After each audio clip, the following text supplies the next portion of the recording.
मुंबईहून रेवदंडा येथे फिरायला आलेल्या तरुण पर्यटकांची फेरारी गाडी वाळूत रुतल्याने ती बाहेर काढण्यासाठी बैलगाडीची मदत घेण्यात आली होती।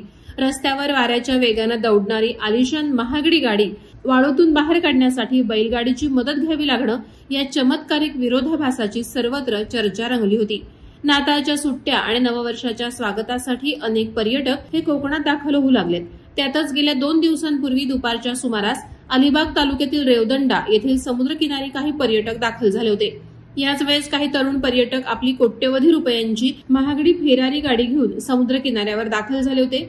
यावेळी किनाऱ्यावरील बारीक वाळूत ही कार रुतल्याने ती बाहेर काढणं कठीण झालं होतं। यामुळे अनेक प्रयत्न करूनही कोट्यवधी रुपयांची फेरारी कार वाळूत रुतून राहिल्याने तिला पर्यटक आणि स्थानिक गावकऱ्यांच्या मदतीने बाहेर काढण्याचे प्रयत्न करण्यात आले, परंतु प्रयत्नांच्या पराकाष्ठेनंतर वाळूत रुतत जाणारी कार बाहेर काढण्यासाठी अखेर गावकऱ्यांच्या बैलगाडीची मदत घेण्यात आली। यावेळी छोट्या बैलगाडीला दोरी बांधून ही कार अखेर वाळूतून बाहेर काढण्यात आली। ही कार मुंबईतील पर्यटकांची असल्याचे गावकऱ्यांनी सांगितलंय।